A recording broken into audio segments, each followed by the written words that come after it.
the one and only 24 karat gold La Boo Boo.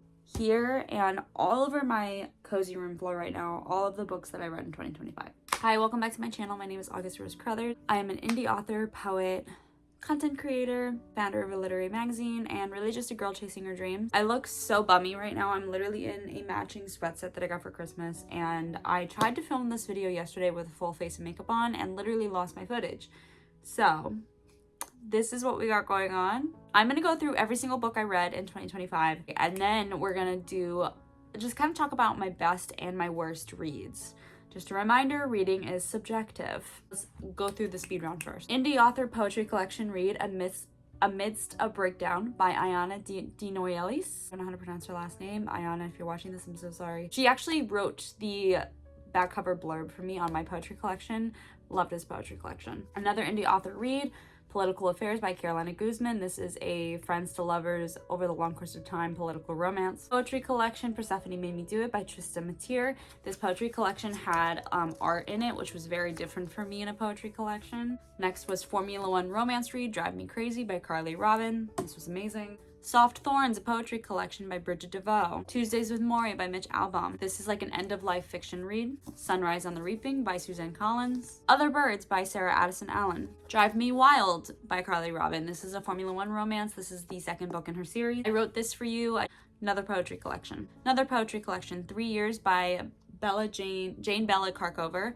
Another indie author read, Beach Read by Emily Henry. I then read the entire Summer I Turned Pretty series in preparation for season 3. And to be honest, after reading those books, I like the book. I like this TV series more than I like the books, but that's a conversation for another day. Ride With Me, another Formula One romance by Simone Sultani. This is the second book in her series. The third book in this series is coming out this year, and I'm very excited for it. Wedding People by Alison S. Bach. Happy Place by Emily Henry. It Happened One Summer by Tessa Bailey. Guest List by Lucy Foley. September Love by Lang Leave, another poetry collection, and I'm technically still not done with it, but this one I've just been like taking my sweet time with. The Pumpkin Spice Cafe by Laurie Gilmore. Circe by Madeline Miller. Twice by Mitch Albom. This is a reread, but it was A Night of the Seven Kingdoms by George R.R. Martin. And Holiday Ever After by Hannah Grace. And then the last two books were just books that I dabbled in because they were helping me with my writing this year, and that is The Poet's Companion. And then the next one was The Emotions Thesaurus. So let's just get right into, I'm gonna do the worst reads first. We're gonna talk about the worst reads. Again, subjective, this is just my opinion. My worst reads of the year, then I'll get into my best reads of the year, and then I'm gonna go into some DNFs and why I DNF'd them. Soft Thorns by Bridget DeVoe, a poetry collection. I did tag 3 poems, but I have to admit this is unfortunately one of the most disappointing poetry collections I've ever read. It's just very insta poetry. If you like this poetry collection, I'm very happy for you. I just personally couldn't find anything to like take from it. Again, another worst read that was a poetry collection. I Wrote This For You. Please find this. I was hoping I'd really like this because it's very different and unique. It has photography and art in it, just like Persephone Made Me Do It. But I just couldn't connect with this poetry collection, honestly. I think it's just not for me. This isn't a worst read of the year, but I was really disappointed by this book.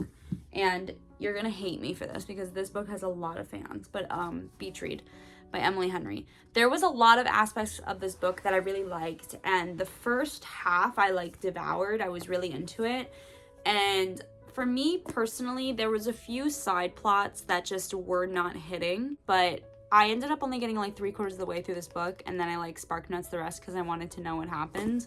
I liked the characters, and I think I would like this a lot more in the movie version. So when the movie version eventually comes out, maybe I'll like it more. And then Pumpkin Spice Cafe was, I would say this is my worst read of the year. And I've kind of talked about this on Substack and online before, but I'm still gonna keep the book because the cover is gorgeous, but this book is like a Hallmark movie if it were in a book. And for people who love Hallmark movies, that's great. I am just not one of those people. I do not like Hallmark movies, and there was a lot of like cheesiness to this that I couldn't get past. My last worst read of the year, unfortunately, was by Mitch Albom, which is crazy because the other book I read from him this year was one of my favorites. So when I picked up this book, I was like, oh, for sure, I'll love this book the plot seems really interesting, and it was interesting in the beginning, but then it just felt, and I mean, granted, it's a completely different genre than his first book that I read, but I just could not connect with the characters, and it was already a really unrealistic plot where basically this guy can kind of time travel, but I don't know, there was something about it, I just like could not get down with it. Let's get into some of my best reads of the year. My first best read of the year, just like we talked about with Mitch Albom, was his first book, Tuesdays with Morrie. This is actually an end-of-life story. It's kind of like a memoir, and it talks about his experience with an old friend / professor of his, and kind of just experiencing life with him at the end of his life when he knows he's dying. And I tagged and highlighted the crap out of this book because I am currently writing an end-of-life coming of age story in my fiction novel, and so there was a lot of stuff in this book that was super helpful for me when it comes to getting into the perspective of being with somebody that you know is dying. Yeah, this was one of my favorite books. I'm gonna go back in the beginning of the year and like kind of reread certain parts that I tagged to help me in the process of finishing my fiction novel and then starting the new edits. Star read of the year, one of my best reads of the year, was, of course, Sunrise on the Reaping by Suzanne Collins. I was a big Hunger Games fan in middle school. I read A Ballad of Songbird and Snakes like a year before the movie came out, and that book was freaking amazing. I think like I was more into it than I could remember being into like the Hunger Games books when they officially came out. But this one, like, I swear, she just gets better and better with every book. This book was amazing. I could not put it down. I thought about it all the time. We'll be in the movie theater the night this movie comes out. I literally cannot wait. I got 2 more best reads of the year. This by far was my best read of the year. It was my favorite book I've read all year. I want to reread this again this year, maybe on audiobook, but it was The Wedding People by Alison S. Bach. This is a story about a woman who plans on herself, and so she like gets a room at this beautiful hotel that she's always dreamed of going to in order to do it, because she wants to have like a relaxing night before she, you know. But when she gets there, the hotel is taken up by an entire wedding party, and she kind of gets rambled into the events of the wedding and ends up not doing it. But this book was amazing. The inner dialogue, characters were kind of unlikable, but the inner dialogue was so, it just sucked me in. It just sucked me in. I love her style of writing. I want to write similar to her.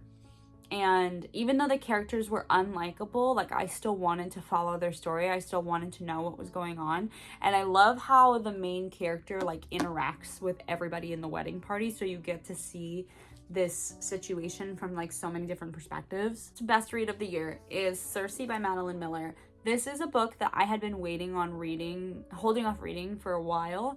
And then when I finally read it, I decided, because it was sort of kind of fantasy and I haven't read a fantasy in like over a year, I decided to have my headphones in with an audiobook and like follow along while I was doing it. And let me tell you, that is my new favorite way of reading, because it was so immersive and it helped me kind of keep track with the timeline of this book, because this book is about a Greek goddess who is, you're kind of experiencing life with her over the course of like thousands of years, but it doesn't get confusing. And I think listening to the audiobook while I was reading it was like super helpful and made me enjoy this book like 10 times more. That's how I'm going to be reading a lot of books in 2026. I had some DNFs this year. I think this year was the year where I decided like I'm not going to waste my time and burn myself out like trying to get through books that I very clearly don't like. And I also had DNFs for like other reasons, like being busy and then just falling off of the story and stuff, but let's just get into those. This one was Other Birds by Sarah Addison Allen. I was reading Sunrise on the Reaping and another poetry collection at the same time as this, so I was so immersed in the other stories that I just like couldn't remember or pick up in this book. But this book has like a very late spring vibe to it, and so I kind of just put it down and I told myself that I may pick it back up again this year.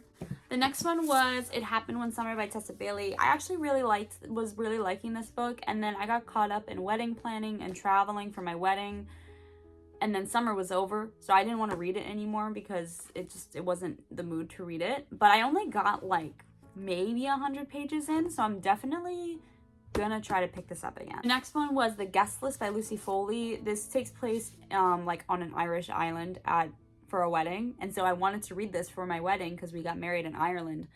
And I thought I would have so much more time to read, like on the plane and like on the bus and in the car and on down days on my honeymoon, on my wedding and honeymoon. I did not. Last DNF.